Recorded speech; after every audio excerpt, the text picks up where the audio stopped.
Ok, aujourd'hui on est mardi le 27. Depuis ce matin, j'ai pas pu filmer quoi que ce soit. J'étais au lycée. Je viens de rentrer, ça fait pas 30 minutes. Globalement, j'ai pu trader. Même hier, j'ai pu prendre certains trades que j'ai pas encore eu à filmer. Et le week-end a été très compliqué pour moi de filmer même ma semaine. Donc c'est aujourd'hui que je vais filmer un peu le bilan de la semaine passée, que je vais mettre dans la journée de lundi pour que vous puissiez voir peut-être le bilan de la semaine passée et aussi la programmation de ma semaine sur la double structure. Et puis je vais aussi vous filmer un peu les trades que j'ai eu à prendre aujourd'hui, mais ça sera un peu plus tard. Mais globalement, j'ai eu à prendre des trades. Actuellement, je suis ma deuxième phase de challenge. Je suis en drawdown de quasiment 2%. Donc je suis en moins de 2% actuellement sur le compte. J'ai pris des trades en utilisant la stratégie très simple. On day trading, on m'a sorti sur les deux trades que j'ai eu à prendre parce que j'ai pris deux trades ici ce matin quand j'étais debout. En M5, j'ai pris une entrée sur cette accumulation aussi qu'on avait cassée et j'avais encore pris une entrée ici. Littéralement, je sais déjà que le prix va pousser à la hausse. Bon, moi, je suis convaincu que le prix va pousser à la hausse, mais je sais pas quand. Et si on a une très bonne configuration M30 que j'attends en swing, ça sera vraiment un trade de swing parce que l'entrée sera en M30. Je sais pas pourquoi mon téléphone filme comme ça. Ok, la luminosité est mieux comme ça. Donc, littéralement, j'attends qu'on me casse cette zone-ci et je vais rentrer en position en achat. Sinon, il y avait un setup intéressant avec une stratégie swing trading scalp où j'aurais pu prendre l'entrée ici. Mais je n'ai pas voulu prendre ça parce que c'est pas vraiment une stratégie que je travaille. J'ai eu à utiliser cette stratégie qui m'avait donné quand même quelques bons setups.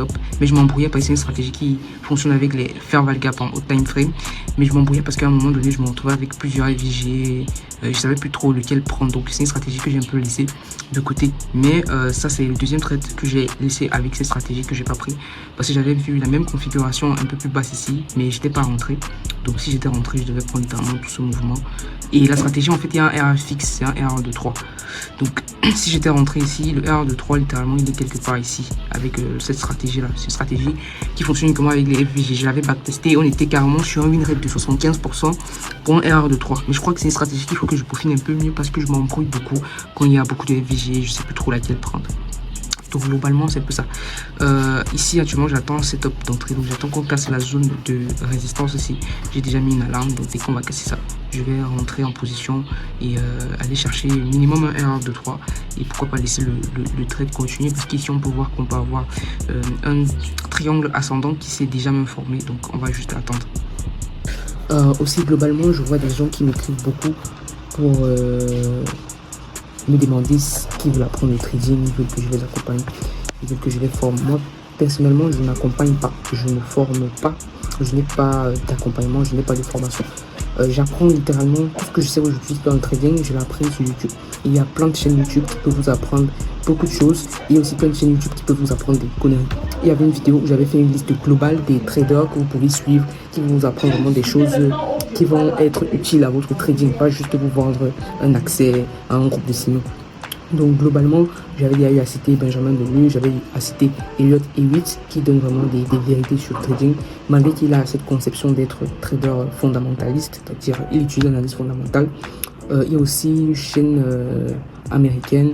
Il y a des traders américains que vous pouvez suivre si vous suivez les vidéos en anglais, si vous comprenez un peu l'anglais. Et il y a même des vidéos qui sont automatiquement traduites que vous pouvez regarder.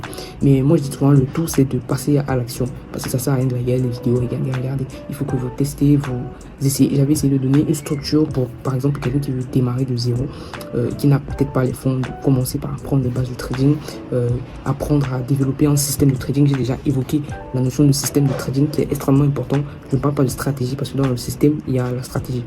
Donc globalement, après avoir développé son système de trading et après non seulement l'avoir testé, il a travaillé en démo sur une période bien déterminée, la personne peut donc décider de passer en réel. Limite, si tu n'as pas les fonds, de commencer avec un compte propre firme. Beaucoup de gens vont dire que quand tu es débutant, aller sur un compte propre firme, ce n'est pas une bonne chose parce que bon, il y a souvent certaines restrictions. Mais moi, je me dis que la restriction des propres firmes peut permettre à un débutant d'être discipliné. Parce que si tu te mets à ton fonds propre, tu ne vas pas te dire que j'ai une limite de 10%. Tu vas te mettre à faire n'importe quoi. Alors qu'avec une propre firme, non seulement de mettre $100 sur un fonds propre que tu vas perdre, parce que moi je vais être sincère avec vous, les premiers comptes que vous allez créer en réel, vous allez les perdre. Donc si vous n'êtes pas prêt à accepter à perdre, ne commencez pas le trading. Beaucoup de gens pensent que quand ils vont se lancer dans le trading, les premières fois ils vont tout gagner, mais pourtant c'est loin d'être ce qu'ils imaginent. Donc globalement, je préfère conseiller quelqu'un d'aller sur une propre firme. Il y a des propres firmes comme Fonds Pips, il y a FTMO, il y a Topstep. Bref, vous prenez une propre firme, vous pouvez littéralement acheter peut-être 2 comptes.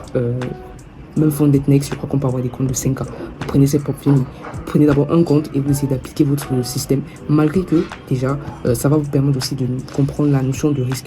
Moi je pense que les prop firmes peuvent être un élément intéressant pour aider un débutant à être discipliné, parce que déjà quand tu es en fonds propre tu as plus de liberté, mais maintenant ça sera à vous de voir si vous ne voulez pas les restrictions des prop firmes. Vous pouvez passer par un petit compte démo, mais maintenant en fonction de votre style de trading, vous ne pouvez pas mettre 50$ pour travailler le swing trading sur le gold. C'est très compliqué, vous serez donc obligé d'avoir un compte un peu plus costaud si vous faites du swing trading.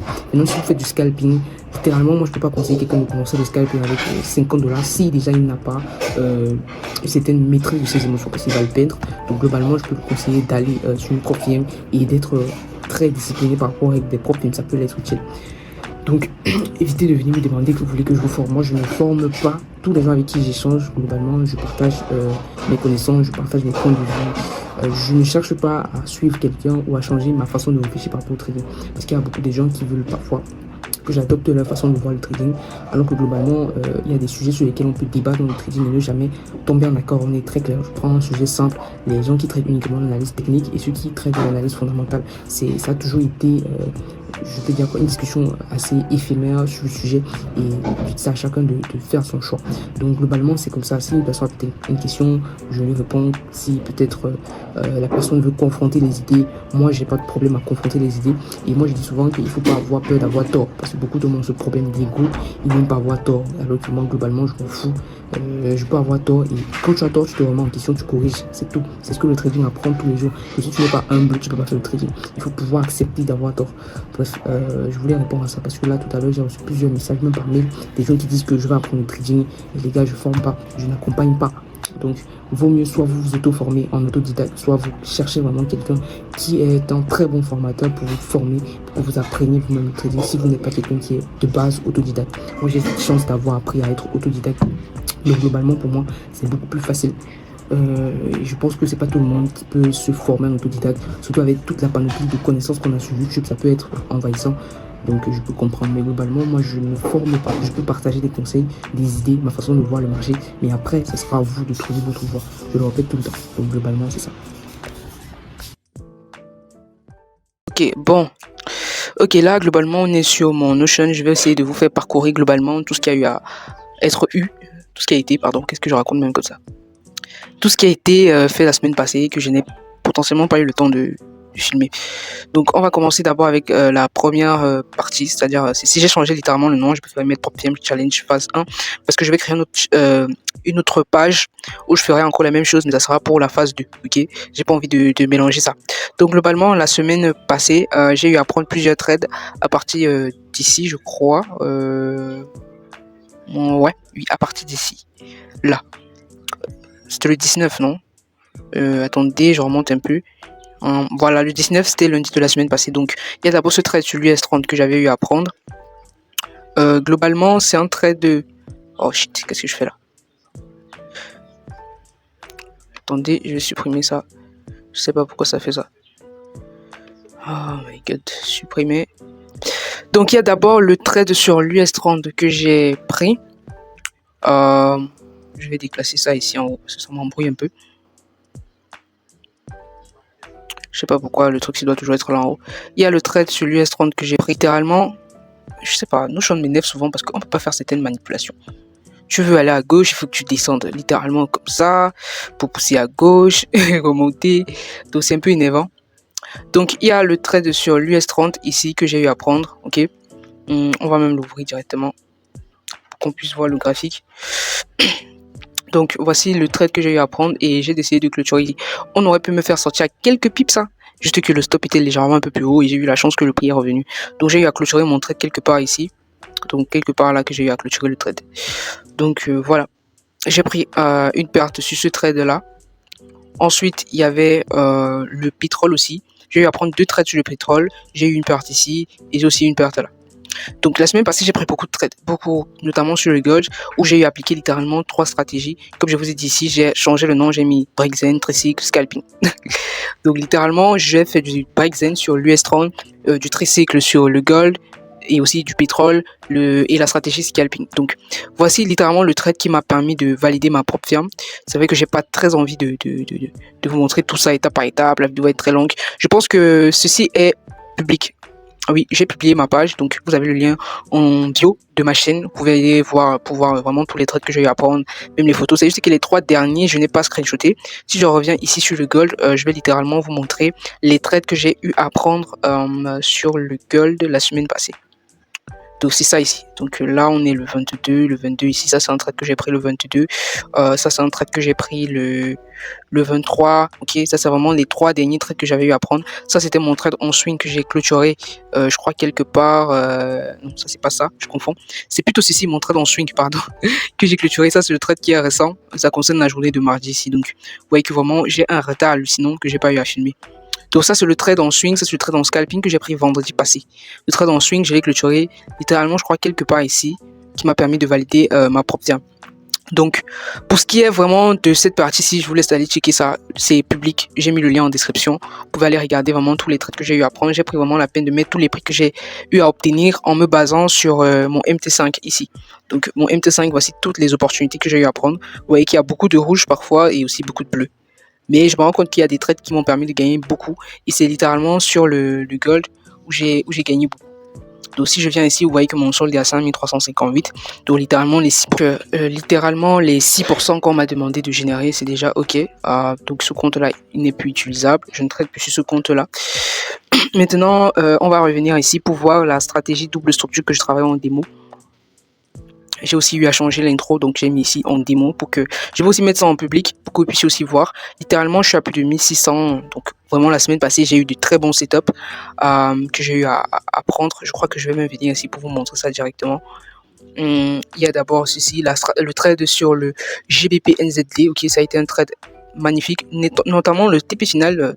Moi je l'ai pris un peu plus bas, je l'ai pas mis juste ici, ok, je l'ai pas laissé ici parce que je me suis dit que bon, là où le trade avait commencé, ce qui a créé en fait cette trendline, le point était un peu plus bas, donc littéralement quelque part là. Donc là j'ai fini avec plus de 2 de RR de gain littéralement. Donc là c'est pour ça. Ensuite il y a ce trade sur l'euro USD que j'ai eu à prendre. Je crois que c'est un peu plus bas ici qu'il y a l'image qui est un peu plus visible. Donc j'étais d'abord en vente sur l'euro USD et puis quand j'étais descendu en M45, je me suis rendu compte qu'on avait un pattern de retournement. Donc non seulement j'avais eu à déplacer mon SL ici quelque part pour le trade que j'avais en vente et j'attendais un setup de confirmation pour entrer en achat et pour venir targeter ça. Et là vraiment ça s'est passé très bien. Et on est parti chercher le TP. Sinon j'ai aussi eu à prendre des stops, donc il n'y a pas eu que des TP. Mais il y a eu beaucoup de TP, hein. Il y a eu beaucoup de TP. Avec la chute du dollar, donc tout ce qui est corrélé au dollar, ça allait dans tous les sens, notamment ici USD CHF, parfait, propre, le trade il est propre, il n'y a rien à dire. Malgré que j'ai pas mis le stop loss un peu plus haut ici, je l'ai mis juste là. Ensuite il y a l'USD CAD, globalement TP aussi, donc c'est la même stratégie. USD JPY pareil, non USD JPY on m'a mis out ici. Donc je crois avoir fait une mauvaise analyse ici. J'espère que, oh my god, c'est comme si... Oh non, j'ai cru que j'ai eu à supprimer quelque chose.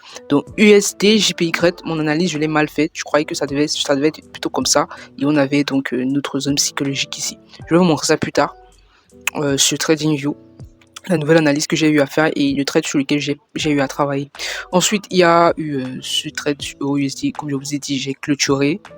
Je sais pas pourquoi la machine s'ouvre, l'image ne s'ouvre pas. Oh my god, je suis fatigué. Globalement, je suis... Oh, qu'est-ce qui se passe? Je vais la remettre en pause. Donc ça, c'est le stop que j'ai pris sur Euro USD. Ensuite, le GBP USD, je me suis pris un stop monumental. Mais bon, ensuite, en ce qui concerne... Ça, c'est tout ce qui est gold. Donc, il y a des captures de gold un peu de partout. Il y a, je crois, un dernier trade ici, le NZD USD, là. Où j'ai laissé encore le trade tourner. Pour plusieurs raisons. Donc si je cherche ici NZD USD, je sais que c'est où, voilà, je crois que c'est ça, NZD USD, voilà. Donc c'est un trade que j'ai laissé tourner pour plusieurs raisons. Déjà mon entrée sur le trade en M30, mais quand je suis venu en H1, en H4, j'ai vu que bon, il y avait un trade magnifique que j'aurais pu prendre en achat en H4 plutôt, depuis ici, ok, et puis bon, non seulement on m'aurait sorti là. Et puis, je crois que c'était peut-être la meilleure entrée. Mais bon, j'ai laissé tourner le trade jusqu'ici. Peut-être je vais clôturer littéralement, mais je sais pas. Ensuite, on a ici le trade. Bon, il n'y a rien ici sur le GBP USD. USD JPY. Voilà le trade que j'ai encore sur l'USD JPY. J'attends vraiment qu'on vienne chercher ce point bas. Il y a rien à dire, on est en M45 ici. J'ai eu à faire un constat extraordinaire, c'est que j'ai décidé de ne plus prendre les setups en H4 H3. Donc tous mes trades que je prendrai avec la double structure, ça sera M30, M45, H1, pas plus, ou H2 maxi. Donc vous allez voir que tous les trades que j'ai actuellement, ou les setups que j'attends en termes de... Donc vous allez voir que tous les trades que j'ai ici, ou les setups que je cherche à prendre sont littéralement en M30, M45, H1, H2. Donc pas plus, parce qu'en H4, c'est tellement lent, le trade fait des mois... Bref, vous comprenez. Donc là, c'est un setup que j'attends en M30 sur Euro AUD. Ensuite, Euro GBP. J'ai un trade actuellement en M45. Je sais pas si le marché va pousser. C'est vrai que j'avais déplacé d'abord mon stop ici. Et puis, je suis revenu. Je l'ai laissé normalement. Parce qu'on aurait pu me sortir. C'est un peu bizarre ici, la gestion du trade. Trop bizarre. Je sais pas si je devais prendre ce mouvement-ci. Donc, je sais pas si ça, c'était littéralement un BOS. Je sais pas si ça, c'était un BOS. C'est compliqué. Donc... j'hésitais, j'ai préféré remettre mon stop loss au point de départ. Donc maintenant, on va voir ce que le marché va faire. Ensuite, on a Euro JPY. Je sais pas ce que j'ai foutu ici. Je crois avoir analysé ça. Peut-être en H2, mais je vois rien. Je ne vois rien. Bon, je sais pas si j'ai eu analysé ça ou j'ai laissé tomber. Donc, mais il n'y a rien. Ensuite, il y a le GBP AUD. Je sais pas ce que ça fout là. Je crois avoir supprimé tout ça, non? Je sais pas. Bref, GBP AUD, je ne sais pas trop ce que j'ai fait ici, mais... oh, les publicités, laissez-nous un peu.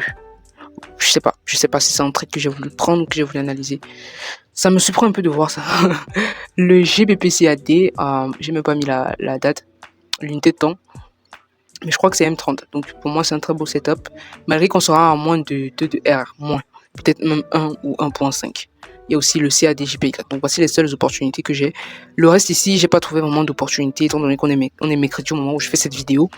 Globalement, donc il n'y a rien à dire. Actuellement, je vais aller sur Funding Pips pour vous montrer le fait d'avoir validé mon challenge. Parce qu'il ne faut pas juste qu'il parle comme ça. Donc je vais aller sur Funding Pips rapidement. Donc là, on est sur mon Funding Pips. Je sais pas où il y a récompense. Je crois que c'est ici certificat. Donc littéralement, il y a un certificat. Je vais vous montrer ici. Voilà. Littéralement, j'ai validé la phase 1 de mon challenge, de mon tout premier challenge. Ici, vous avez mes différents challenges. Actuellement, je suis en négatif partout. Donc ça, c'est la deuxième phase donc, de mon challenge. Ici, j'ai pris un nouveau compte sur lequel normalement je fais le scalp. Mais bon, après, j'ai eu inversé. Donc globalement, c'est ça. Donc revenons un peu ici pour voir ce qui s'est passé lundi. Parce que lundi, j'ai eu à prendre un trade en scalpant. Je sais pas si je vais retrouver ça. Plutôt ici, je crois. J'ai eu à prendre un trade en scalping. Il est où? Je crois que c'est ça. Non. Je crois plutôt que c'est ça. Voilà, voici le trade que j'ai eu à prendre lundi en scalping. Et je me suis fait sortir parce que, littéralement, j'ai pas eu à bien prendre l'entrée. Donc, comme vous voyez, je suis rentré juste après le fait qu'on m'ait laissé ce FVG. Je suis rentré ici. Et je ciblais là, les 5100. Et en plus, qu'est-ce que je viens de faire là? En plus, on avait une zone de résistance ici. Donc le prix est revenu là et puis il est reparti. Littéralement, je me rends compte que j'aurais eu la possibilité de ne pas prendre un stop parce que le meilleur point d'entrée, c'était ici. Vous voyez qu'on a une bougie... attendez, j'essaie de diminuer un peu la taille de ça. Vous voyez que là, on a une bougie rouge, ici, qui se fait englober par une bougie verte. Donc c'est un très beau signal d'achat, une englobante. Donc si j'étais rentré ici, stop loss là en dessous, je devais littéralement prendre mon RR de 2 là et mettre à BE. Donc si je mettais à BE la moitié, on devait venir me sortir en moitié et on a déjà pris une moitié. Mais globalement, mon entrée ici, je me rends compte qu'elle n'était pas bonne. Donc ce que j'ai retenu pour lundi, c'est que... je vais relancer d'abord. Ce que j'ai retenu pour lundi, c'était que ceci, c'est aussi une confirmation d'entrée. Parce qu'on avait très bien notre OB qui était déjà là. Donc c'était le meilleur OB ici d'entrée. Sinon, il y avait ceci, il y avait ça que je targetais. Mais bon, le prix est descendu, il a tout cassé ça littéralement.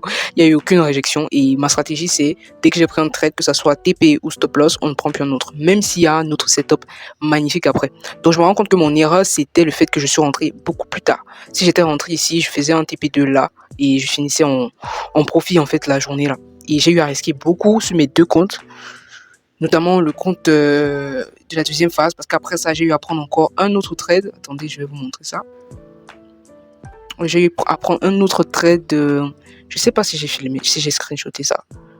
Oh, je sais pas, c'était en achat. J'ai l'impression que j'ai pas pris. Je ne l'ai pas pris, ça sont des trades de la semaine passée. Je ne l'ai pas pris, malheureusement, je n'ai pas eu à prendre ça. Mais j'ai eu à prendre un autre trade en scalping, pas en scalping, avec la stratégie tricycle en M5, quelque part ici. Oh, mais je cliquais sur quoi là? Quelque part ici, et on m'a fait sortir. Littéralement, on m'a fait sortir. Donc j'avais pris une saute d'accumulation, j'avais mal pris en fait la résistance et on m'avait fait sortir. Je crois que c'est ça qui m'a fait sortir, je crois bien. Oui. Ou cette bougie-ci, parce que c'était la nuit que j'ai pris le stop. Donc j'ai pris 2 stops d'affilée là-bas. Si je reviens ici, on va pouvoir voir ça. Si ça charge, ok. Donc voici déjà les stops, j'ai perdu plus d'un 1%, ici plus d'un pour cent mardi. Donc actuellement je suis en rouge total, ça m'énerve un peu. Mais bon, par contre ici, j'ai eu à prendre un stop. Attendez, j'ai pris un stop et là un débit. Bon là actuellement je suis encore en perte, mais j'ai un très beau trade en swing actuellement. Grosso modo c'est un peu ça, donc on va s'arrêter là. J'espère qu'on va faire le tour de tout et que vous avez pu voir globalement tout.